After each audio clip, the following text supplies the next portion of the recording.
میں آپ سے صرف یہی سوال کرنا چاہ رہا ہوں، میں بار بار یہ کوسچن کر رہا ہوں کہ تمل ناڈو کی سرزمین پیریار کی انا کی سرزمین ہے، کیسے ڈی ایم کے اپنے الیکشن مینیفیسٹو میں سافٹ ہندوتوا کی بات کر رہی ہے؟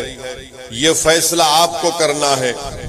میں آپ پہ بتانا ضروری سمجھتا ہوں کہ دلی کا چیف منسٹر ہے تو وہ یہ کہتا ہے کہ وہ ہنومان بھکت ہے اور وہ اس نے ہنومان چالیسا پڑھتا ہے۔ ویسٹ بنگال کے چیف منسٹر ہے ممتا بنرجی، تو وہ کہتی ہے کہ میں ہندو برہمن ہوں، میرا شاندلیا گوترا ہے اور وہ چندی پاٹ پڑھتی ہے۔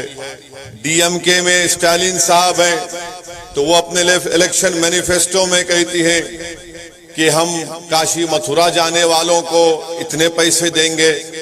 آخر اس ملک میں جو سیکولرزم ہے، جو ایکوالٹی، لبرٹی، جسٹس کی بات بابا صاحب امبیڈکر نے اپنے کانسٹیٹیوشن میں کی ہے، کیا وہ اس کو برقرار رکھیں گے یا پھر اس کو ختم کر دیں گے؟ آپ میری بات یاد رکھ لینا، ایک دن اس ملک میں اسرائیل میں جس طرح سے ultra right wing Jewish parties Israel میں پولیٹیکل انسٹیبلٹی پیدا کر دیے ایک دوسرے کے کمپٹیشن میں، یہ وہی دن کبھی نہ کبھی اس ملک میں ہم کو دیکھنا پڑے گا۔ میری آپ سے آخر میں یہ گزارش ہے، کیونکہ مغرب کی اذان کا وقت ہونے جا رہا ہے، ایم آئی ایم پارٹی کا مقصد یہ ہے کہ مسلم مائنورٹی، دلت و ویکر سیکشن کا ایک انڈیپینڈنٹ پولیٹیکل لیڈرشپ بنے۔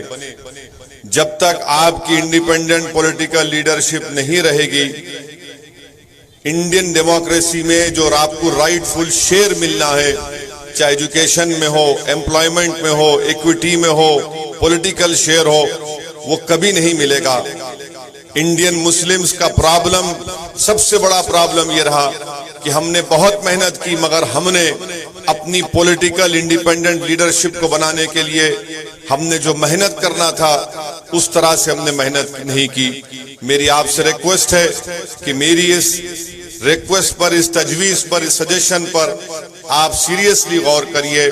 اور رہا سوال ایم آئی ایم پارٹی کو کمیونل بولنے والوں کا، اسٹالین صاحب کی پارٹی کے ساتھ کانگریس ہے، مہاراشٹرا میں کانگریس پارٹی شیو سینا کو سپورٹ کر رہی ہے اور وہ شیو سینا کا چیف منسٹر بناتی ہے ادھو ٹھاکرے کو، اور ادھو ٹھاکرے مہاراشٹرا کے اسمبلی میں کھڑے ہو کر کہتا ہے کہ we are very proud that we demolish the Babri مسجد۔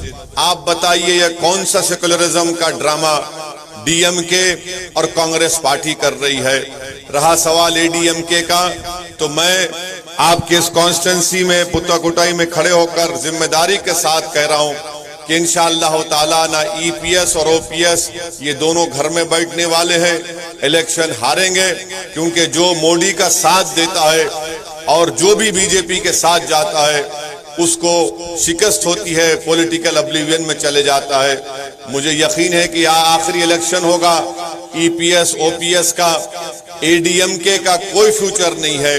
ہاں، اے ڈی ایم کے کا فیوچر اسی وقت ہوگا، اور جے للیتا کی لیگیسی کو، ایم جی آر کی لیگیسی کو اگر کوئی زندہ رکھ کے اس کو آگے لے سکتا ہے تو تمل ناڈو کی پالیٹکس میں ایک نیا ہوپ، ایک نیا سٹار ہے، وہ ٹی ٹی دیناکرن بنے گا انشاءاللہ تعالی۔ میری آخر میں آپ سے گزارش ہے کہ اپریل 6 تاریخ کو آپ تمام لوگ اپنے گھر سے نکل کر پورے اطمینان کے ساتھ آپ اپنا ایک ووٹ پریشر کوکر پر بٹن دبائیے۔ آپ کو ڈرنے اور گھبرانے کی ضرورت نہیں ہے۔ ہم نے 60 سال ڈر ڈر کر ووٹ دیا ہے۔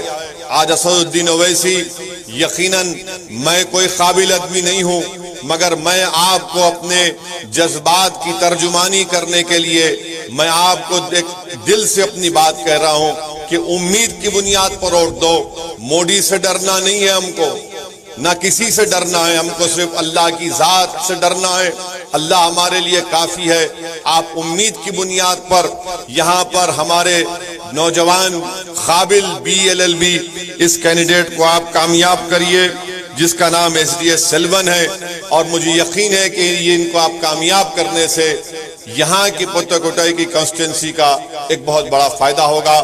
شکریہ، وآخر الدعوانا الحمدللہ رب العالمین۔